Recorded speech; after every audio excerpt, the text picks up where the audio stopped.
Yo, what's going on, guys? Welcome back to a brand new video on the channel. Inside of today's video, we're going to be ranking all 58 brawlers in the game from the very worst all the way up to the very best. So switching things up a little bit, I'm also going to be assigning a rank for each of these brawlers, so whether they're in F tier, S tier, etc, etc. And also this ranking is solely based off Power League and the competitive meta, so don't get too kind of butthurt if your favorite brawler is in the F tier, because you know they're not really the best in competitive. So before we get into it, make sure you're using a creator code, that'd be greatly appreciated. And without further ado, let's jump right into it. Okay, so starting off with the F tier. So these brawlers are the type of brawlers that you do not want to play near enough under any circumstance because they're so bad. So the first one is going to be Edgar at number 58. So it's the very worst brawler inside of the game. Of course, you guys have probably know, like the bottom three brawlers, I would say you could switch around honestly, because all of them are pretty terrible. Edgar is only good in certain circumstances. I can think of like Split, for example, where the only way he's actually good if Surge is banned out and you're facing off against like a Rico and another throwaway. He's just so bad, and a lot of the times it takes so long to cycle his super. Edgar, he's just really bad right now. Okay, so next up at number 57, we have Nita. So no surprises here. She still remains one of the worst brawlers within the meta right now. It takes so long to get her super, and then when you finally get her super, it literally provides no value. It wastes a few bits of ammo from the opponents,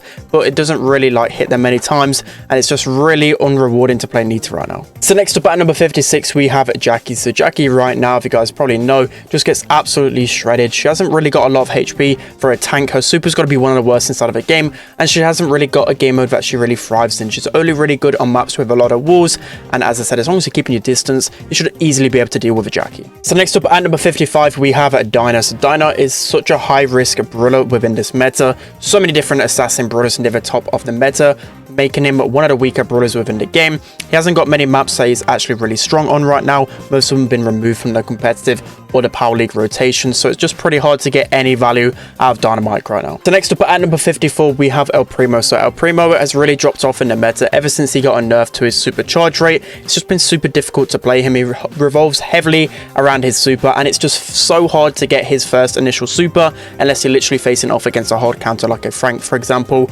So yeah, Primo just really hard to get into the game. So this is just a quick overview of the F tier brawlers. So as you can see, it'll get more and more complete as the video goes on, but these 5 brawlers I think are just as bad as each other and should never be played in competitive. The next up at 53, we have Shelly. So Shelly has really fallen in the meta ever since better tank counters have evolved within the meta. Brawlers like Colette, Griff and Gale all triumph her, and she only is really good on those really grassy maps like Sneaky Fields. Other than that, she's really fallen off. So next up at number 52, we have Mr. P. So Mr. P, when first initially reworked, I thought was pretty decent, and so did a lot of other pro players, but as time has gone on, people have just realized that Mr. P is pretty useless within this meta. He does near enough no damage and can easily just be swept by a lot of assassin brawlers right now. So next up at number 51, we have Barley. So Barley, another brawler that just really sucks in this type of meta. A lot of brawlers can easily just catch up to him and take him down. He hasn't got many defensive capabilities, and he hasn't really got a game mode that he completely thrives on. Still, as a last pick, sometimes he can be okay, but still there's just a lot better options than him, making him one of the worst brawlers within the meta. So next up at number 50, we have Colt. So Colt, another brawler, as the days have gone on, especially within draft, you see him getting picked less and less, so a big factor as to why he's so low on the ranking. He still is pretty decent in safe zone, and if you obviously hit your shots, you're going to still melt the enemy, but still there's a lot of better options, especially in the wall break department as well. Griff and Brock, some better alternatives. So at number 49, we have Otis. So since the second star power has came out, he still provides to be really underwhelming because he doesn't really fit anything within the game. By that I mean, you know, a lot of brawlers have their place within the meta. You're looking to counter tanks with Otis, right? But I'd rather just use someone else who can really hard counter them and get quick kills with them. Otis feels a little bit long-winded, and I just don't know much about him. Like, it just doesn't feel too strong, whatever like scenario I'm playing him with. Okay, so next up at number 48, we have Bull. So as you guys know, they're on a lot of maps that really Bull can cater towards, especially within the competitive and Power League rotation, hence why he's so low on the ranking. He really needs like a good heist map to pop off on, but I still think he's still an alright brawler, and if you cycle your super well, you can still take down brawlers okay. Okay, so next up at number 47, we have Jesse. So sometimes Jesse can be an okay pick, you know, if you get your turret in the right place, especially on maps maps like Dueling Beetles, but still I feel like her turret just gets taken down a little bit too easily. Her projectile speed is super slow in comparison to other brawlers with turrets, so I feel like she's incredibly underwhelming in this meta, and there's so many better options. So next up at number 46 we have Meg. So Meg is a brawler which just takes so long to get her super, and still when you get her super she's really slow in the mech form. I feel like a lot of brawlers can target her pretty quickly, and she just loses that mech form pretty quick. Just overall there aren't really a lot of places to play Meg, honestly. Still think she can be okay if you push up close to walls so you can swipe them and get a lot of damage, but overall a lot of better options. So next up at number 45 we have Poco. So Poco is really heavily dependent on certain brawlers within the composition, which he can obviously get a lot of value out of his healing, and in the draft meta it's really hard to draft a Poco just because like tanks get countered so easily. You know, there's multiple brawlers that can literally counter that full composition, just literally one brawler alone, so it's pretty hard to play him. He is somewhat underrated though. I've seen him pulled out a few times in monthly finals, especially on maps like Dueling Beetles or even on the open maps because the enemy team lack DPS, so he's somewhat underrated, but definitely on the lower side of the meta. Okay, so next up at number 44 we have Mortis. So the final brawler on the C tier, and for me Mortis is just an assassin that takes so long to get his super, and especially when you think of other brawlers in the meta, a lot easier to get super than him. Brawlers like Fang, for example, you know, brawlers like Carl, where you can literally just use the gadget to catapult yourself onto an enemy.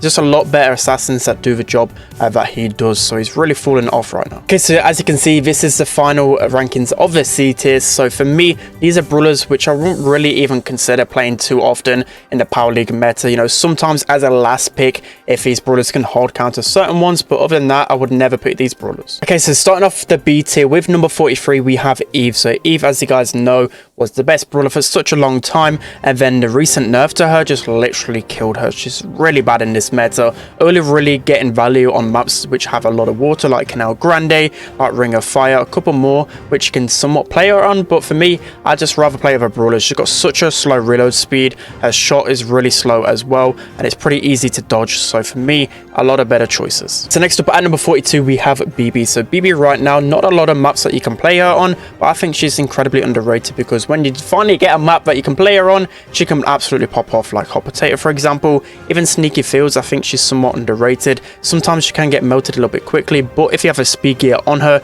she can definitely do some work. So next up at number 41 we have Rosa. So I would say Rosa's only really good on a few select maps where you can get a lot of value out of her bush gadget. As time has gone on, people have finally realized how to counter Rosa, especially within the draft meta. You know, before a couple of months ago plus, like you could literally go Rosa as a first pick and it would be pretty hard for the enemies to counter her, but now people really know how to counter those tanks, so she struggles a little bit, but still in gem grab and bounty she's still somewhat of a decent pick. Okay, so coming in at number 40 we have Grom. So Grom is a brawler, especially within the knockout and bounty meta, you can absolutely pop off with, especially if you're looking for an alternative to Tick and Sprout. He can be pretty decent if you know how to play him correctly. He can get so much damage. I still wouldn't recommend him picking him towards the beginning stages of Power League just because he can get countered pretty hard by any type of aggressive play, but as a last pick he can still absolutely dominate. So next up at number 39 we have Tara. So Tara is a brawler which I don't really see whatsoever now in the competitive meta. Maybe if, you know, brawlers like Gay or Ems are banned, you might see a Tara, but for me it just takes a little bit too long to get her super. There aren't a lot of maps where you can get a lot of value out of her with, and people have just learned over time how to counter like a speed Tara, so she really has dropped off. Okay, so next up at number 38 we have Buzz. So I know I put Buzz pretty low down on the rankings last time out, but I think as the meta has developed you definitely see a lot more Buzz now, so he's a really fantastic counter to brawlers like Carl. You know, you can get that stun on him pretty easily and stop him from supering, and just overall against other specific brawlers within the top of the meta you can get some decent value. I only really see him in certain scenarios, but still he's a lot better than some of the other brawlers in the rank. Next up at number 37 we have Brock. So Brock is pretty decent on bounty and knockout, and also heist if you're looking for a wall break option. Overall he still isn't like completely the best, but as I said, if you're looking to break open the map and take advantage of other brawlers within your composition, then Brock is your man. So next up at number 36 we have Frank. So Frank is a brawler that can hard counter a few brawlers at the top of the meta like Ash, but still I feel like there's a lot of better options that you would rather go. He can still absolutely dominate, especially on certain Brawl maps and other compositions, but for me I don't really see him get picked too much when it comes down to the competitive. So next up at number 35 we have Nani. So Nani is starting to fall down within the rankings right now, especially because she isn't even getting used too much within heist, bounty and on knockout right now. Only really used to counter of those other long-range brawlers like Piper and other long-range brawlers like Belle, B, etc, etc. But as time has gone on, she's getting worse and worse. So next up at number 34, we have Amber. So Amber is a little bit of a weird one. As time has gone on throughout the meta, people are starting to realize where she really lies and where her strengths definitely lie at. And these are the maps that are really defensive. So a lot of defensive Brawl maps, even gem grab maps like Double Swoosh, Minecart Madness, you can definitely get some really good value out of her star power, which automatically charges her super. It just allows you to spread a lot of your super across the map, and it's really annoying for the enemies to deal with. So that's why Amber is somewhat decent in this meta. So next up at number 33, we have Sandy. So Sandy has been hit hard with the balance changes within the past few months, and he's really gone from one of the brawlers that you could basically always rely on to a brawler which I won't really play it too much with unless you're literally completely stuck out of options, and you can play him on a good wall picking map. But as I said, you don't really see him being picked at all within competitive right now unless it's paired with like a Max. But overall, I'd still put him in the B tier just because you can get away with playing him on certain Brawl maps.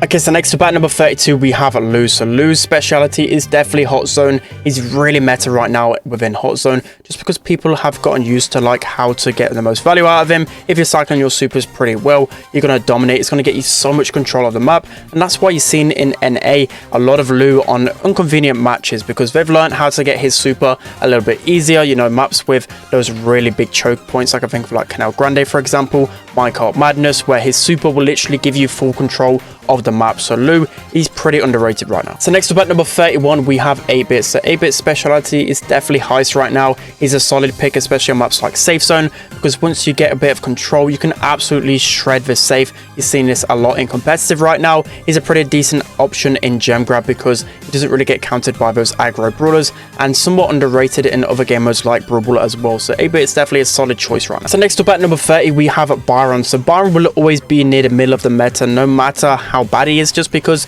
of his overall mechanics, like being able to obviously heal up your teammates whilst also dealing damage to your opponents is a pretty OP mechanic to have. But as time has gone on, he really has dropped off the face off of competitive. I've only seen him being used a few times, and when I do, he just gets overwhelmed because that reload nerf really did hit him a lot. So honestly, I'm being pretty generous with his ranking. Okay, so next up at number 29, we have Spike. So Spike is a brawler which I barely see in competitive right now. I've only seen him in recent times in maps like Brawl, where maybe you could beat a lane like Griff, for example. But other than that, I don't really see Spike being used too often. In Power League, he's used so much, and that's because back a couple of metas ago, he used to be one of those brawlers that you could always rely on, but the nerf to his gadget has just made him really squishy, and against the top end of players, Curveball isn't going to get you a lot of value. So next up at number 28, we have Leon. So Leon used to be always that brawler which you could rely on pretty much on every single game mode and map just because of his gadget and being able to assassin a lot of different brawlers. But because of the vision gear and people finally realizing how to use it, he single-handedly gets countered by this gear. So you can see as time is going on, he's falling down in the rankings just because of a single gear countering the entirety of his OP-ness. So that is why Leon is finally going down. So next up at number 27, we have Tick. So Tick will always be near the middle of the meta just because he has his niche in certain game modes like Bounty and Knockout, especially on maps like Out in the Open and also like Gold on Gooch, Bells, Rock. You've got really good value with Tick overall, so he's going to always place in and around the middle pack. Okay, so next up at number 26, we have Sprouts. So again, just like Tick, he has his niche in game modes like Bounty and Knockout, but also he can be picked as a last pick on other game modes and maps as well, where you're looking to hard counter those squishy brawlers. So I think of maps like Backyard Bowl, for example, and also like Dueling Beetles, where you can get a lot of value out of his super. So that's why Sprouts a little bit better than Tick. So next up at number 25, we have B. So B within this meta is a little bit stronger than in previous. Like, she hasn't been touched within the balance changes for such a long time, but the meta normally dictates how strong she is. So she's incredibly strong against the high HP brawlers, brawlers like Bonnie, for example, where she can absolutely pop off on. Within Heist, she's really strong right now because she's got so much pressure with the 3K shot. So you're seeing B go up in the rankings in the meta right now. Okay, so next up at number 24, we have Ems. So Ems right now is a really strong brawler because Brawlers, she can pretty much hard counter an entire composition just because of how strong her super is. She's just pretty decent overall. I wouldn't really say that she's like a first pick anymore. Like before, you could easily comfort pick her as a first pick, but as time has gone on, people have kind of learned how to keep a distance against Ems, but I'd still say she's a really strong pick. So next up at number 23, we have Piper. So ever since Max has came even more into the meta, Piper has struggled a little bit, but I would say as long as you're keeping either Crow within the rotation to counter the Max or just banning Max out yourself, Piper can absolutely pop off still, especially on knockout right now. She's so incredibly strong on Bell's Rock and Gold Arms School. She's literally like the #1 pick there. She's really strong on Bounty as well. So just because of how strong she is on these game modes alone, still makes her a pretty strong brawler within the meta. So next up at number 22, we have Fang. So Fang, of course, is nowhere near as good as his former self. You could just charge your super up so quickly and spam it and kill the whole entire team. But right now, as the meta develops, you're seeing a lot more of him in Bounty and Knockout. He's such a solid pick because once you get your super, he can easily land on top of a brawler that obviously doesn't have like a stun feature, which of course you don't really have a lot of in Knockout and Bounty. Get the stun off and you can get the kill pretty easily. So Fang is such a deadly underrated brawler right now. Okay, so lastly for the B tier, we have Pam. So Pam, as you guys have known previously, like she could absolutely hard counter brawlers like Fang, who were like the top brawlers in the meta. She hasn't received any buffs or nerfs, but just because of how the meta's developed, she's kind of slipped down a little bit, just because there's other brawlers I would rather pick, like Gale, for example, who can just do her job a little bit better, but still in the right circumstances, especially in game modes like Knockout, because her super has so much value, you can definitely still pop off with Pam. Okay, so this is a finalized B tier right here. So you can see a lot of these brawlers are kind of circumstantial, like you can't really just go these literally all of the time, but if you pair these well with other meta brawlers, then you can still have a really good effect on the game. Okay, so next up at number 20, we have Daryl. So Daryl is a fantastic pick in this meta. You can basically play him across multiple game modes and maps, and especially when you're looking to hard counter the meta brawlers, the top 3 brawlers in the meta right now, Daryl is so good against them. So literally every single game mode you can pick a Daryl. Okay, so next up at number 19, we have Rico. So Rico is such a great pick when it comes to Knockout right now. He's got to be one of the best brawlers inside of that mode, and especially on maps with a lot of choke points. They're like really defined, like Hard Rock Mine, for example, like Split. He's such a solid option. So Rico is still popping off within this meta. Okay, so next up at number 18, we have Griff. So Griff has been the brawler that has changed the most in the meta by far, and it's not because of any buffs, it's just literally because people are starting to realize the true value and potential of his business resilient star power. So this star power is pretty goated. I thought his star power was like the worst in the game, but as time has gone on and the playstyle of him has changed, you know, people are finally starting to realize that he's really good at pressuring when you've got this star power, because it just heals you up passively. Like you can keep on continue to shoot the enemies whilst you're healing up passively. It doesn't sound the most broken, but trust me, in a competitive setting, it's really strong. You've seen him used a lot in maps like Safe Zone, a lot of Brawl maps, a lot of heist maps, and just basically anywhere right now. There's a lot of Griff in this meta. So next up at number 17, we have Stu. So Stu is still a solid brawler within the meta. There's certain maps in the game, especially Hot Zone is probably his #1 game mode right now, where it can absolutely pop off. Sometimes a little bit hard for him to get into the game just because of the higher HP brawlers, but still I'd say he's a brawler that you can always rely on. Okay, so next up, as the 16th best brawler within the meta right now, we have Colette. So Colette's stocks have gone through the roof, especially since brawlers like Bonnie and Carl have become meta, because she's pretty much one of the hardest counters to those brawlers, but also because of the gotcha gadget. The gotcha gadget is so incredibly broken, especially if you're cycling supers and timing the gadget right, so you're stealing so much of their enemy health whilst obviously taking a lot of health off them. It's such a broken synergy, and she's proven to be one of the best brawlers within this meta. Okay, next up, coming in as the 15th best brawler, we have Belle. So Belle again is a brawler that you can basically play on a lot of different game modes and maps. I would say right now in a competitive meta, she's dropped off a little bit because her win rate is really below standard, especially considering like how much she's been used as well. She's got like a 30% win rate or something, but just overall still consider her one of the strongest brawlers within the meta. So next up at number 14, we have Surge. So Surge is a brawler which is so incredibly strong in 1v1 scenarios. I know this is mainly a 3v3 ranking, but especially when I was playing solo showdown and duo showdown with the recent challenges, he just absolutely wrecked everyone because of the power shield gadget. It's so strong, even in the draft format. Like if you're facing off against a tank as well, it's definitely a rip to them, because that power shield will give you like 3 pieces of ammo once you've initially used it, and it will tank a full shot. It's so incredibly broken, and that's why Surge is one of the best brawlers. Next up, as the 13th best brawler within the meta right now, we have Ash. So Ash in the right hands can absolutely dominate. If you haven't got the right counter to Ash, he's going to just absolutely throw you out the park. And a lot of times in drafts, you've got to be careful because of a specific brawler, just because if they especially pick it as like a last pick, he'll just dominate. He'll just 1v3. So for me, the reason why he's not above certain other brawlers is just because of the maps. Like a lot of times you need maps with a lot of grass or a lot of walls, and for that case there's not a ton of that in the Power League rotation right now. But still, as I said, once that map comes into play, he's going to be an absolute beast. Okay, so coming in at number 12, we have Gale. So Gale is still a really strong brawler within this meta, just literally because he's that brawler within Power League which you could just pick and it'll counter every single tank, because he has his gadgets which will instantly counter them, and then his super's so easy to cycle. You can stun them against the wall. You even seen Gale used on maps which aren't really the maps you would think he'd played on before, like Canal Grande for example, because there's just so many walls and different places to kind of abuse, and his super just allows you to get so much pressure. Okay, so next up at number 11, we have Ruffs. So Ruffs is still a strong brawler in the meta. Even since his sandbags have been nerfed,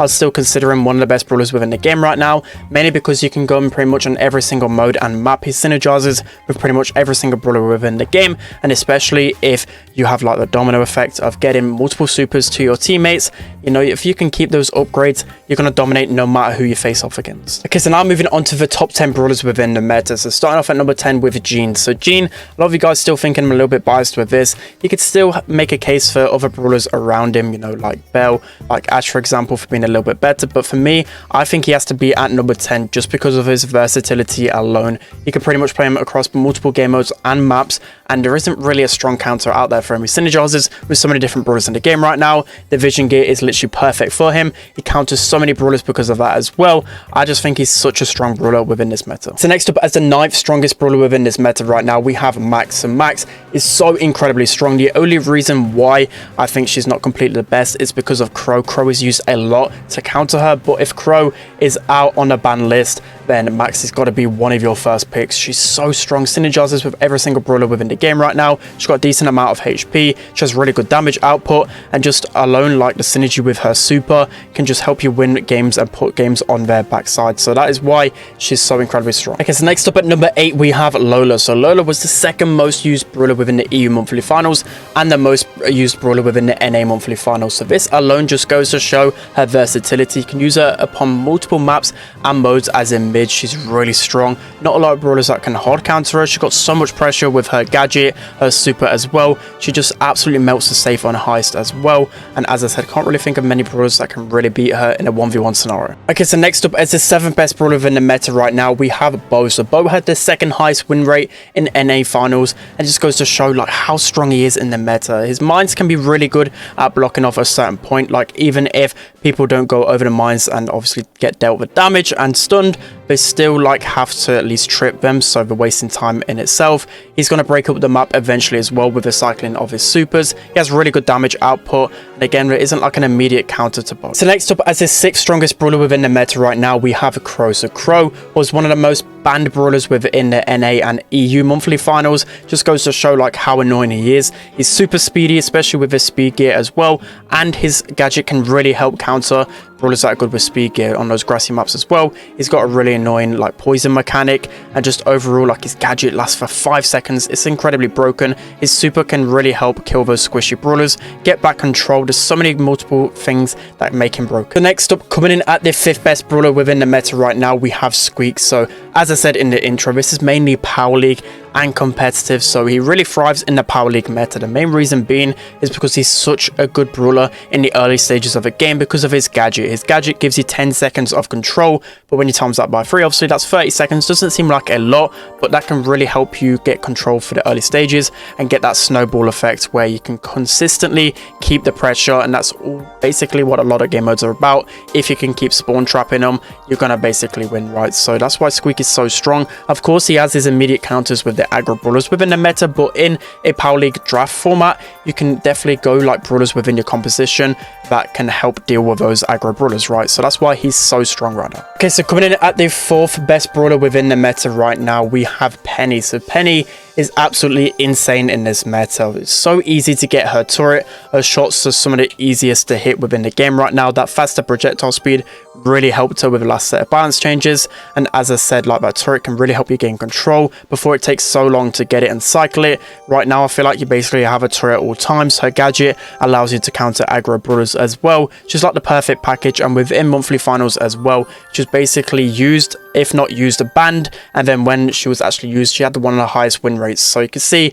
how strong she is right there. Coming in at the 3rd best brawler within the meta right now, no surprises whatsoever here, we have Janet. So she's incredibly strong right now. Within the monthly finals, she was the most banned brawler across all regions, which just goes to show like how annoying pro players think she is, and it's because of her annoying mechanics, right? She's got a really strong gadget that stops you from healing, so especially if you use that in the early game, you can push back the enemies so easily. Her super makes it really hard to deal with, like literally at a push of a button, you can fly in the air for like 7 seconds, deal damage whilst you're obviously safe, and then if you've got ammo saved up, you can just burst them down really quickly. So many annoying mechanics with Janet makes her one of the strongest brawlers. Next up, coming in as the 2nd best brawler within the game right now, we have Carl. So Carl is absolutely broken within this meta. Literally, him himself dictates the meta. Multiple brawlers like Surge and Colette, for example, are literally somewhat meta because of his existence at the top, right? Because they hard counter him so much. So the reason why he's so strong, right,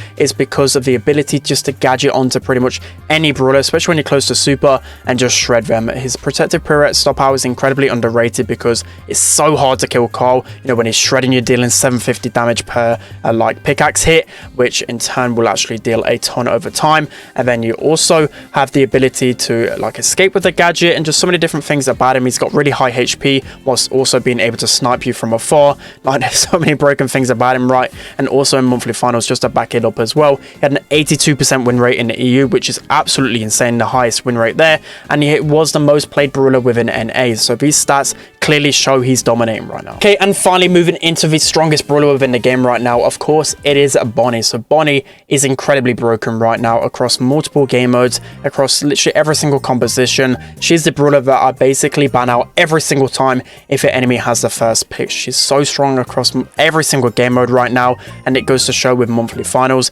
she was like the 2nd most banned across EU, and then in NA she had like the highest win rate, the highest ban rate, the highest win like use rate, literally everything she had the highest of because of how strong she is. So the main reason why she's so strong, she's got nearly 8k HP as a sniper. Even though you're a little bit slower than some of the other snipers, you can pop your gadget and gain that additional speed and DPS. But of course, if those longer range brawlers counter you, you're going to be able to counter them in Bonnie form, just launching yourself onto them. Like, so many different things I can think of. It's a reason why she's so OP, as she's just completely broken right now. Alright guys, gonna be it for today's video. I hope you enjoyed this one. So this is a final list of all the placings, so make sure to take a screenshot of it and revert back to it if needed. But if you're looking to post it on Reddit or anywhere, make sure you're giving at least the video some credit, right? Because this took so long to make, and especially like looking at all the win rates, looking at like basically every single competitive game, going back and forth trying to decide certain scenarios. But I think in a tier list, it's also good to generalize because a lot of them can definitely be changed. Like the likes of Max, for example, you could still put above certain brawlers, but